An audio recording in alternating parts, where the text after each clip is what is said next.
Halo Tribuners, salam jumpa di Tribun Ambon hari ini edisi 29 April 2025. Selama beberapa menit ke depan kami akan menghadirkan sejumlah informasi terupdate dari Kota Ambon dan sekitarnya. Bersama saya Tanita Patiasina dan inilah Tribun Ambon hari ini. Kita mulai dengan berita pertama. Hina Gubernur Maluku Patrick Papilaya dituntut 2 tahun penjara. Dugaan tindak pidana penghinaan terhadap Gubernur Maluku Hendrik Lewerisa, terdakwa Krishna Nimori Patrick Papilaya dituntut 2 tahun penjara. Tuntutan tersebut dibacakan Jaksa Penuntut Umum Kejaksaan Negeri Ambon Ahmad Atamimi dalam sidang yang dipimpin Hakim Marta Maitimo, didampingi 2 hakim anggota di Pengadilan Negeri Ambon Senin 28 April 2025. Dalam pembacaan surat tuntutan, JPU menyatakan bahwa terdakwa meyakinkan bersalah dengan sengaja menyerang kehormatan atau nama baik orang lain dengan cara menuduhkan suatu hal dengan maksud supaya hal tersebut diketahui umum dalam bentuk informasi elektronik dan atau dokumen elektronik yang dilakukan melalui sistem elektronik. Perbuatan terdakwa sebagaimana diatur dan diancam dalam pasal 45 ayat 4, contoh pasal 27A Undang-Undang RI nomor 1 tahun 2024 tentang perubahan kedua atas Undang-Undang nomor 11 tahun 2008 tentang ITE. Namun sebelum sampai pada tuntutan, Jaksa Penuntut Umum mempertimbangkan hal yang memberatkan dan yang meringankan. Hal yang memberatkan yakni perbuatan terdakwa membuat saksi korban merasa sakit hati. Sementara hal yang meringankan, terdakwa berlaku sopan di pengadilan, mengakui semua kesalahannya dan menyesali perbuatannya. Dan terdakwa telah berupaya untuk bertemu dengan korban dengan maksud untuk meminta maaf. Ia juga dihukum membayar denda sebesar 5 juta rupiah dengan ketentuan apabila denda tersebut tidak dibayar maka diganti dengan pidana penjara 3 bulan.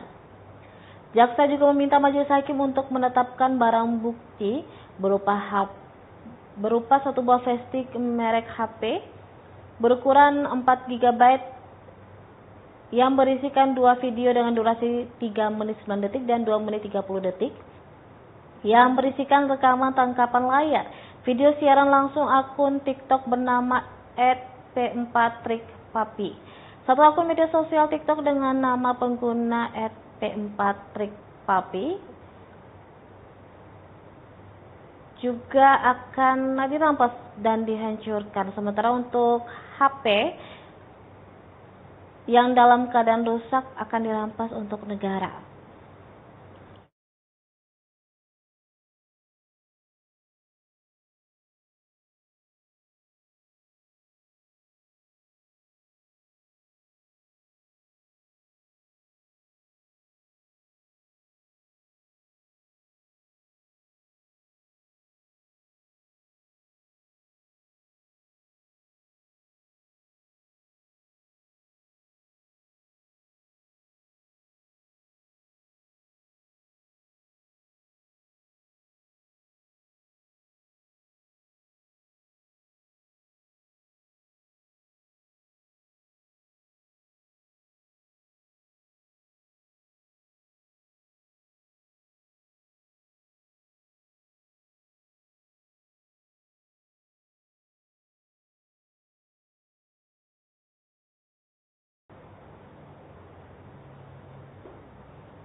Jadi kurius senjata api karena takut dipukul, kakek 77 tahun di Kota Ambon dituntut 2,5 tahun penjara.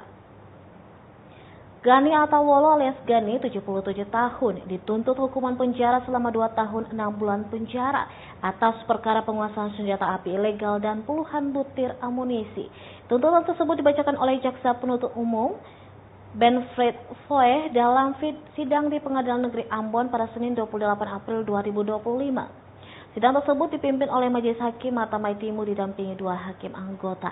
Dalam surat tuntutan, jaksa menyatakan Gani bersalah karena secara bersama-sama dengan 2 orang lainnya yang kini masuk daftar pencarian orang, yakni Gani Kadiman dan Lajuma. Mereka tanpa hak menerima, menguasai, membawa, menyimpan, dan mengangkut senjata api, amunisi, serta bahan peledak. Jaksa mempertimbangkan sejumlah hal sebelum menetapkan tuntutan. Faktor yang memberatkan adalah perbuatan terdakwa yang dinilai dapat mengganggu keamanan dan ketertiban masyarakat, sementara yang meringankan, terdakwa bersikap sopan selama persidangan.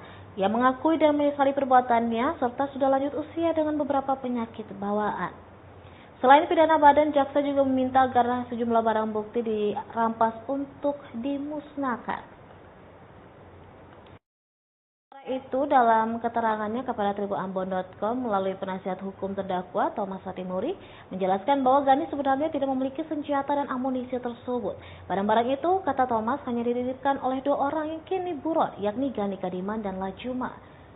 Menurut Thomas, Gani membawa senjata dan amunisi itu lantaran merasa tertekan dan takut dipukuli, bukan karena ada janji imbalan. Untuk diketahui, Gani Atawolo ditangkap pada Minggu 12 Januari 2025, sekitar pukul 14.35 waktu Indonesia Timur. Ia diamankan saat berada di ruang tunggu penumpang pelabuhan Yosudarso Ambon sebelum keberangkatan menuju Flores.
Beralih ke berita selanjutnya, Tribuners pembongkaran lapak Pasar Mardika meluas ke Pantai Losari.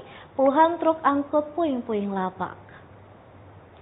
Upaya penertiban dan pembongkaran lapak pedagang di Pasar Mardika, Kota Ambon terus berlanjut hingga ke kawasan Pantai Losari. Pada Senin 28 April 2025, pantauan tribunambon.com di lokasi sekitar pukul 17.45 waktu Indonesia Timur menunjukkan petugas gabungan masih intens melakukan pembersihan puing-puing sisa lapak di sepanjang area tersebut. Kepala Bidang Persampahan Dinas Lingkungan Hidup dan Persampahan Kota Ambon, Nisa, mengungkapkan bahwa proses pembersihan material sisa pembongkaran telah berjalan cukup signifikan. Ia menambahkan bahwa setiap truk telah melakukan 4 kali perjalanan bolak-balik untuk mengangkut puing-puing tersebut. Seluruh material sisa pembongkaran akan diangkut menuju tempat pembuangan akhir sampah di Toisapu.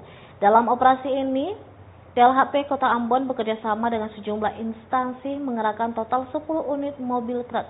Nisa juga menjelaskan bahwa kegiatan pembongkaran dan pembersihan ini merupakan hasil kolaborasi berbagai pihak di pemerintah Kota Ambon.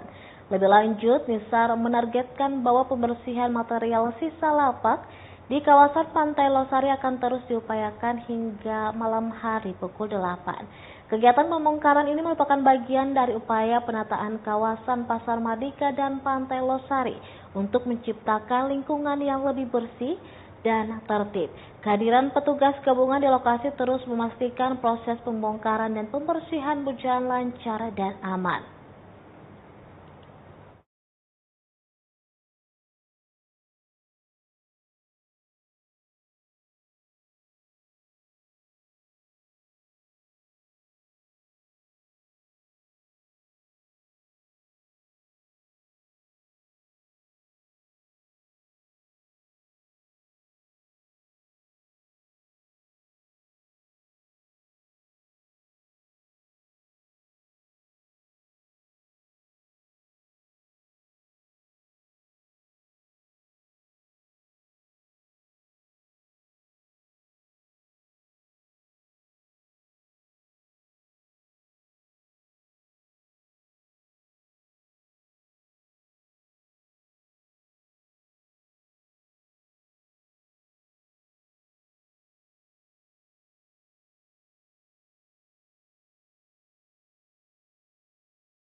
Dari limbah menjadi cenderamata bernilai, karya unik warga binaan Lapas Wonreli, Maluku Barat Daya mencuri perhatian.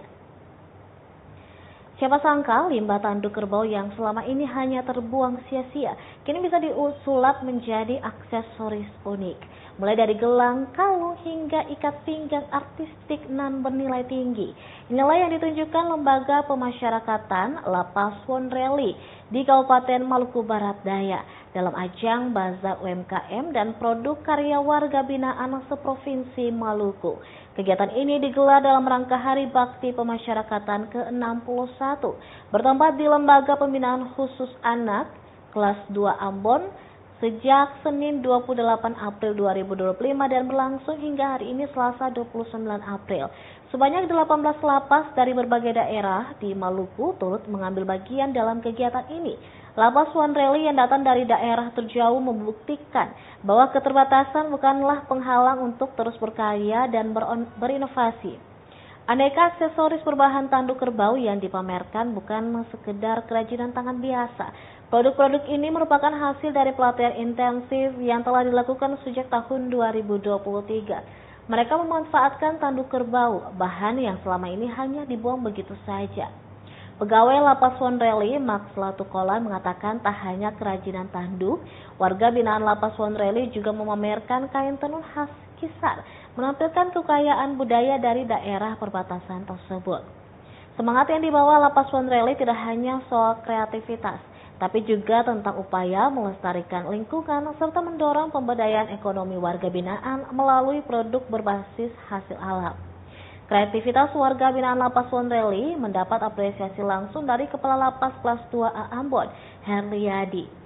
Menurutnya, produk yang dipamerkan Lapas Wonreli menjadi salah satu karya paling unik di antara seluruh lapas di Provinsi Maluku. Yang tertarik memiliki kerajinan tangan ini dapat langsung berkunjung ke stand Lapas Wonreli di LPKA Kelas 2 Ambon, Paso. Stand dibuka mulai pagi hari hingga 5 sore hari. Jika tidak sempat datang, pembeli juga dapat melakukan pembelian langsung melalui media sosial resmi Lapas Wonreli, baik di Facebook maupun Instagram. Produk yang ditawarkan diantaranya ada ikat pinggang dari bahan tanduk kerbau bercampur kayu arang yang dijual seharga Rp300.000. Gelang tanduk kerbau Rp60.000 hingga Rp70.000. Kemudian ada cincin tanduk kerbau seharga Rp20.000 dan yang terakhir ada tenun Kisar dimulai Rp100.000.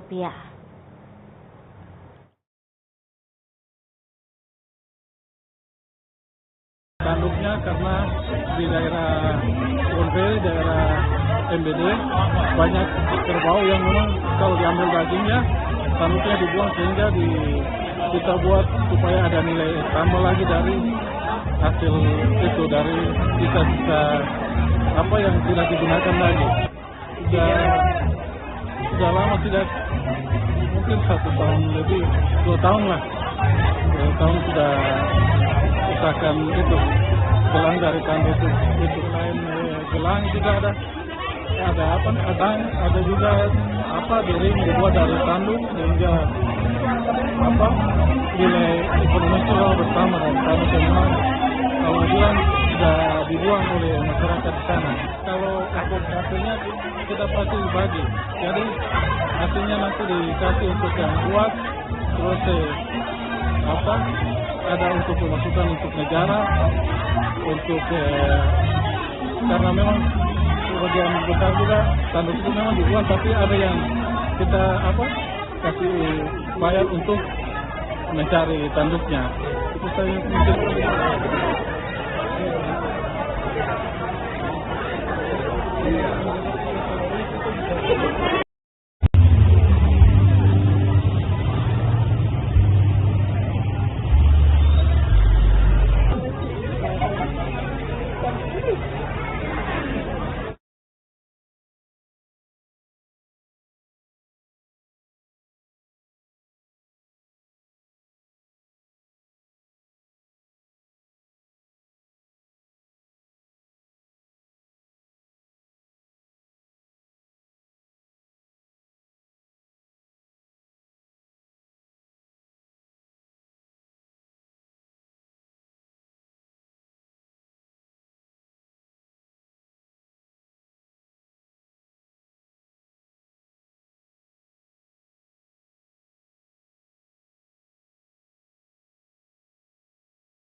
Jalan ke kampus STKIP Itawotu Nusa dan SMK Negeri 3 Seram bagian timur rusak parah. Total ada 46 lubang. Akses jalan menuju kampus Sekolah Tinggi Keguruan dan Ilmu Pendidikan STKIP Itawotu Nusa dan Sekolah Menengah Kejuruan SMK Negeri 3 Serang bagian timur sangat memprihatinkan. Jika diukur menggunakan Google Maps, jalan masuk sepanjang 693 meter itu tidak ditemukan kondisi jalan yang mulus. Sepanjang jalan nyaris rusak semua dan itu sangat mengancam keselamatan para pengguna jalan, terutama pengendara roda 2. Berdasarkan hasil penelusuran tribunambon.com, sebanyak 46 lubang jalan tersebar di sepanjang jalan tersebut. Dari total 46 lubang, 8 diantaranya tergolong rusak berat dengan diameter lebih dari 50 cm dan kedalaman lebih dari 5 cm. Sementara itu 38 lubang lainnya masuk kategori kecil dengan diameter kurang dari 50 cm dan kedalaman kurang dari 5 cm. Jumlah tersebut terhitung mulai dari jalan masuk di kawasan Pantai Gumumae hingga SMK Negeri 3 Seram bagian timur. Jalan rusak yang kerap dilalui mahasiswa dan pelajar itu telah berlangsung selama bertahun-tahun tanpa ada upaya perbaikan yang signifikan.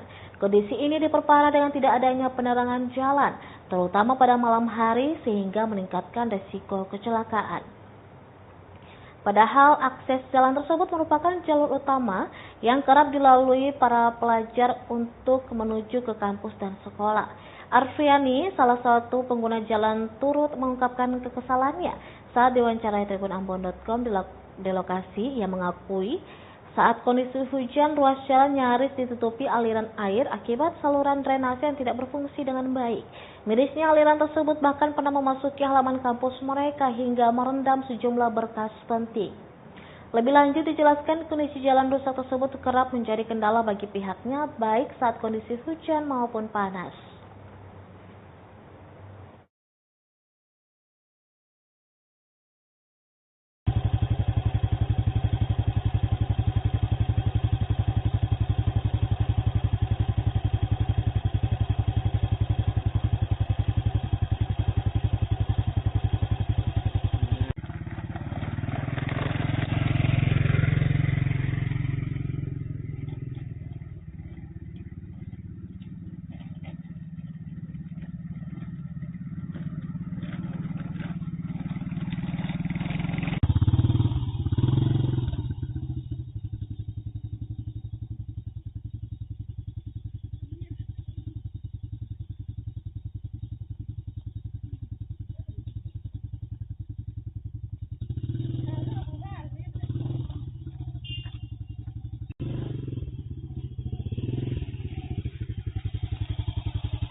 Download Tribun X sekarang, menghadirkan